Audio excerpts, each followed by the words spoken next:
you attract what you are. So if you got a whole bunch of terrorist ass women around you, you might be a part of the Al Qaeda yourself. So at some point, you got to check yourself. Like, why do you keep attracting terrorists in your space? That's all. Now, this is a perfect example where we'll never get nowhere because they always try to downplay it. They be like, "Oh, it's the terrorists around." Nah, nigga, look, check this out. They everywhere. Hell, you might be a terrorist. You know what I'm saying? I don't know. But see, you might be too. Hell, all right, then I can take that. Those, you know what? You the one who had the things in your head last week. I didn't know who you was. Well, I have a question. Wouldn't that be more of the reason to get married when you don't have anything?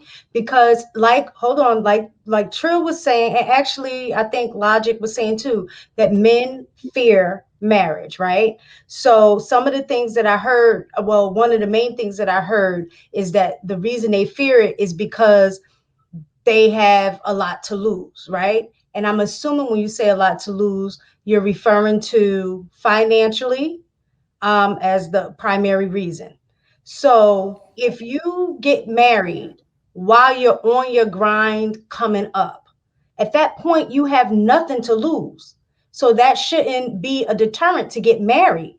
Because if y'all divorce within the first year or two, what's going to happen? If you working at Arby's, you was the fry guy, and now you're the manager, like that, you're not losing anything at that point. Well, see, Bab, I'm gonna say this because I know True want to say something, so I'm gonna go ahead and just get this out. But we did not say men fear marriage; men fear terrorists.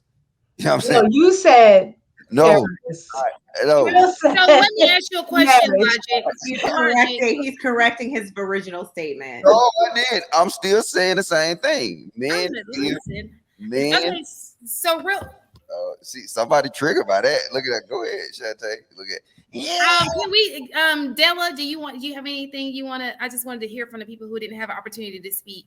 Della, Jay, if you guys have anything that you want to add. Just if we're speaking in regards to the whole terrorist situation, I feel like you attract what you are. So if you got a whole bunch of terrorist ass women around you, you might be a part of the Al Qaeda yourself. So at some point, you got to check yourself. Like, why do you keep attracting terrorists in your space? That's all. See, now this is a perfect example where we'll never get nowhere because they always try to downplay it. They be like, "Oh, it's the terrorists around." Nah, nigga, look, check this out. They everywhere. Hell, you might be a terrorist. You know what I'm saying? I don't know. But see, you might be too. Hell, all right, then I can take that. Those, you know what? You the one who had the things in your head last week. I didn't know who you was. Baby, look, yeah, because you ain't got the little things in your head this week. You know what I'm saying? Look, check this out. Stop trying to downplay the message. Cause see, that triggered y'all. So now y'all going to be like, no, it's the ones that you attract, Mr. Logic. Guess what? It kind of is though. Okay, guess what? Guess what? Can you expand on what the overall message is? Because I'm gonna tell you this then, right? So I work in probably like one of the top 20 companies in on the Forbes list, right? Okay, keep this under a minute, please, Logic. Thank you. These damn terrorists trying to control what you say. This is crazy. All right, I'm going, JR, man. I can't do this shit. Now, look, baby. Check this out. Go ahead, Logic. I'm joking with you. No, you good. I'm keeping it on a minute. But I have terrorists at my damn job. I had to stop one of my subordinates the other day to tell her to take off them fucking flip-flops when she walking through the building and put on her shoes. So like I said, you just can't sit here and say that, no, it's just terrorists in the hood. No, baby, stop. Terrorists at the highest level. Let's be honest. We got a terrorist in the White House. Uh-oh. Ooh, did I strike a nerve? Ooh, what you got to say about that, Della? Oh, I do not disagree, honey. I don't know what the flip-flops have to do with, terrorizing civilians, but Della, do we not have a terrorist in the White House? I said I agree. Okay, let's stay on topic. I agree. That's the highest level.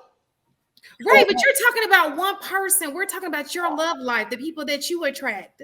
See, That part. Kamala is not in your circle. exactly, because I don't negotiate with terrorists. I just told you that, y'all. Man. Hey, to just Okay.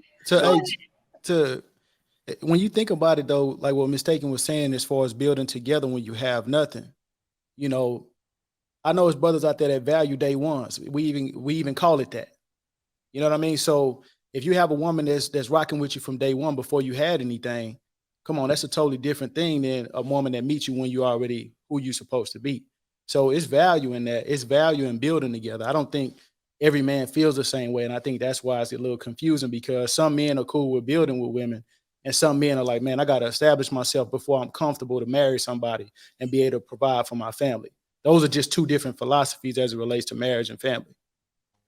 And thinking, man, just real quick, bro, to add on to what you're saying, even if we have a chick that's there from day one, we still don't feel comfortable getting married to her until we are in the financial position. Now, we can build and do all this type of things, but marriage brings on a different kind of expectation than us just dating, right? We get into an argument like I'm not. If we're just dating, I'm not obligated to pay for your lifestyle. I'm not obligated to make any investment to you in terms of, you know, kids or things like that. We just dating. But marriage is different. Marriage is I'm in charge of leading our union. I'm in charge of leading our kids. So it's like I want to be in a position to where finances are not going to be a point of grievance. I want to be in a position to where I done attained enough knowledge just living out here that I know how to navigate most situations without your help. If we're going to be honest, because at the end of the day, the ball stops with me. I use the example all the time. Like if you run into like a family that's like living on the street or something, like you're not going to go up to the woman and ask her, why y'all living on the street? Like, this is crazy. No, you're going to go to the man for that. Like, damn, bro, you got your family out here living on the street, your wife and 2 kids on the street. So men get that type of judgment. So with that type of, you know, responsibility, we just want to ensure that we in a position to be versatile enough to handle whatever comes. And if I'm broke, I'm not in that position. And regardless of how much you say that you're willing to work with me and things of that nature, like nobody should get into a union with somebody to, I guess, like sustain a lifestyle. That shouldn't be the motivation that we together, especially from a man perspective. But in my opinion, I preach from a woman perspective too. But from a man perspective, I'm not choosing a woman to get me to the financial level that I need to be at. So no, I need to be already there, and then we can start thinking about marriage, because again, the expectation in the marriage is different. Y'all don't have to worry about what we have to worry about in a marriage.